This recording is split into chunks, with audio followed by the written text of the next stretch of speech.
السلام عليكم ورحمة الله تعالى وبركاته. واش راكم بالكم سعودة وانتم بأحسن المتمنيات. اليوم ان شاء الله عندنا وصفة جديدة. اليوم غادي نقدم لكم السفة بالزبيب والنوى. طريقة جد سهلة وبسيطة، والسفة كلشي كتعجبو. وان شاء الله غادي ندوزو المكونات. عندنا نص كيلو ديال السفة اللي هي هاد السفة هادي شعرية رقيقة. عندنا النوى، عندنا الزبيب، عندنا الزيت. ندوزو للطريقه. كنديروا الشعريه ديالنا هنا، كنديروا عليها زويته شي 2 معالق ديال الزيت. بسم الله. كنبسبسوها بالزيت.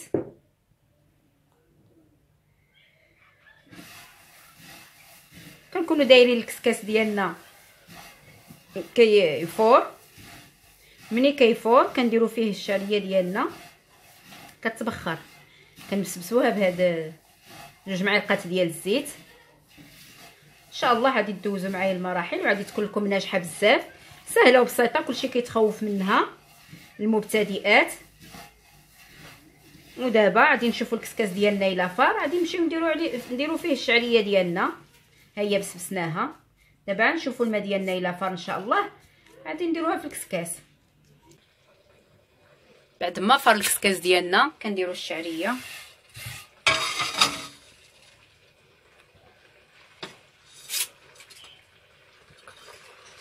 كنخليوها تفور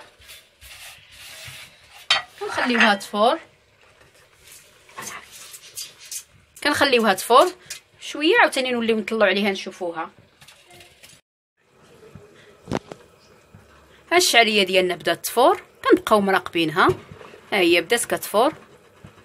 ندوزو شي شويه ونوليو عاوتاني نشاهدوها ان شاء الله. دابا تشوفوا المراحل. ها الشعريه ديالنا فارت. من بعد ما فارت كنقلبوا الكسكاس في القصعه وكنسقيوها. ملي كتفور الشعريه ديالنا ها هي كنسقيها، كنخويها في الماء بارد تيوقع لها حتى حاجه.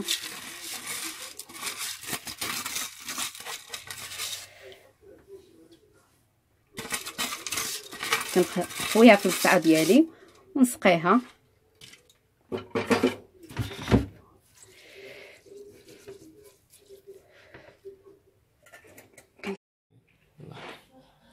من بعد ما سقينا الشعريه ديالنا ها هي درناها في الكسكاس تقطر ونخليوها تنشف مزيان. ها هي ما كيوقع لها حتى حاجه. ها هي الشعريه ديالنا كنخليوها حتى كتشرب مزيان، نخليوها تستقطر. وديك الساعات عاوتاني نوليو نردوها عاوتاني. نخليو البرميل الماء تسخن ونوليو تفور، ونوليو نردوها عاوتاني تولي تعاود توفيره الثانيه. هانتوما شفتوا المراحل. هزيناها من الكسكاس منين فارت وعاودت. كنهزها ونولي ننزلها في القصعه. درت فيها 2 كاسرونات د الماء. كنخوي السفه ديالي في الماء بارد، خديته غير من البزبوز، شللتها فيه وليت صفيتها في الكسكاس. وها هي دابا كتقطر. منين تقطر ان شاء الله ندوزو للمرحله الثانيه. هانتوما من بعد ما قطرت لنا الشعريه ديالنا ها هي درتها في القصعه. خليها تشرب شويه، تشرب مزيان، وعاد نولي نديرها في الكسكاس. خليها بلاتي شويه تشرب.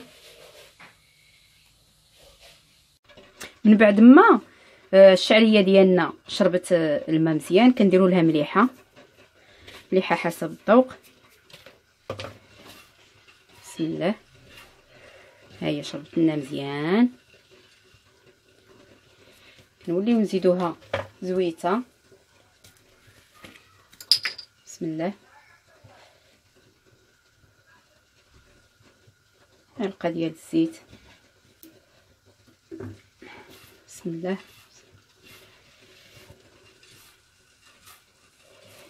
صافي. وكنوليو نديروها في الكسكاس تفور. الكسكاس هو فرنا. غادي نهزو ونديرو في الكسكاس. بسم الله. نديروها تفور التوفيره الثانيه.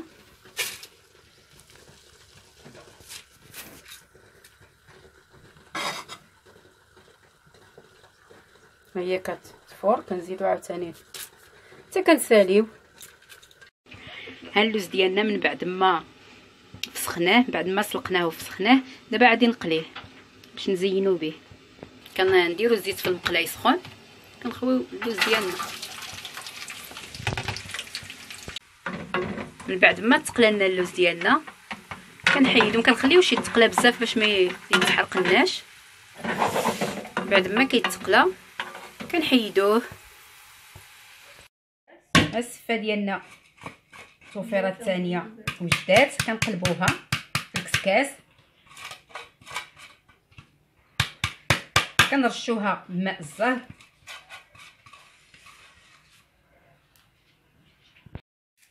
كنرشها رشيشات بالحليب. بسم الله.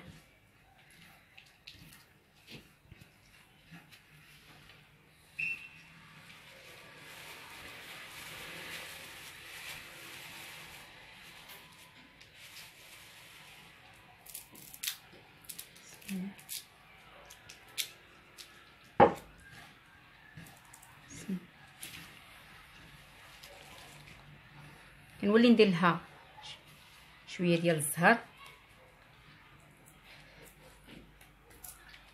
بسم الله. باش كتجي النسمه ديالها كنسمها، كتجي نسمه زوينه. اللي ما عندوش زهر طبيعي كناخذوا ديك الساشيه ديال الزاد الزهر كنديروها لها باش كتجي منسمه بالزهر. اللي كيعجبو الزهر، كاين اللي ما كيعجبوش. هي شربت لنا داك الحليب، كنزيدها، كندير لها كاس د الحليب، كاس د الحليب د العنبه كله، هذا كله درته. كنخليها عاوتاني تشرب شويه، كنولي نديرها تفور. صافي، هذه الطفيره التاليه. الطفيره التاليه كندير زليب اللي راني ناقعاه، اللي بطبيعه الحال غسلته ونقعته في الماء باش يرطب، كنديروه هو الاول، وعاد كندير السفه ديالي، كنخليها دابا تولي تشرب شويه، تشرب هذا الحليب والزهر، ونتلاقاو. من بعد ما فار الكسكاس ديالنا، عندي الزبيب كنت ناقعاه في الماء، دابا كنديرو في الكسكاس. من بعد كندير السفه ديالي من فوق منه. بسم الله. هذه الطفيره التاليه ان شاء الله كنستمر هكا حتى كنسالي السفه ديالي كلها.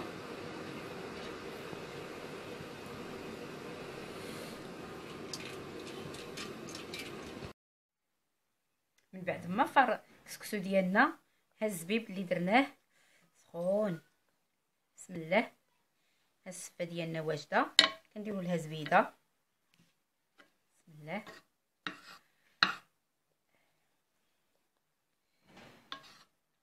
نطلقوها بالزبده. صافي، دابا نديروا لها الزبيده كتطلق. السفه ديالنا دابا هي دي واجده سخون، ما قديتش ندير يديا.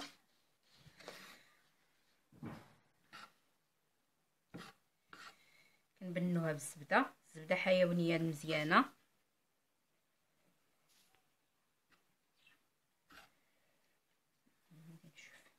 بسم الله.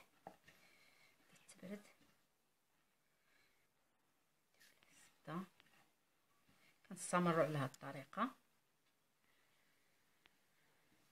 كنوليو نديرو سنيده او السكر الابيض على حسب الذوق، 3 المعالق ولا 4. المهم الحلاوه دائما على حسب الذوق.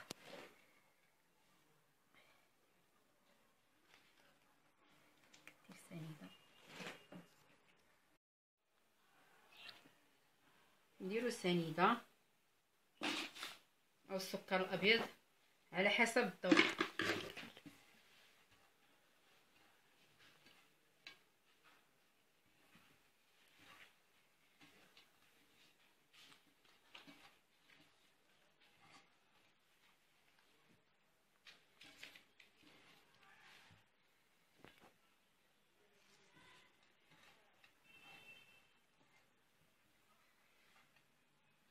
ها هي السفه ديالنا، ها هي تبارك الله جات غزاله.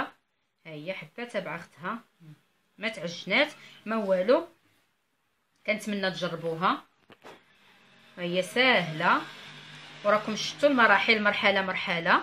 شوفوا الفيديو مزيان وتبعوا المراحل وغادي تكون لكم ناجحه بزاف، غادي تكون لكم ناجحه بطريقه جد بسيطه. دابا بقى لنا ان شاء الله الا التقديم. ها هي تشربات الزبده. ها الطبق النهائي ديالنا ديال السفه ديالنا اللي وجدت انا وياكم. كيبقى تزيين على حسب الذوق، كل واحد كيف ما بغى يزينها. كنتمنى ينال الاعجاب ديالكم وتجربوا الوصفه هانتوما تبعتوها بالمراحل ديالها. يعني السفه راها سهله وبسيطه، وتبعوا المراحل وان شاء الله غادي تكون لكم ناجحه بزاف. كنتمنى تنال الاعجاب ديالكم. ما تنساوش تلايكيو وتابوناو باش يوصلكم كل ما هو جديد، وبصحه والراحه. شكرا.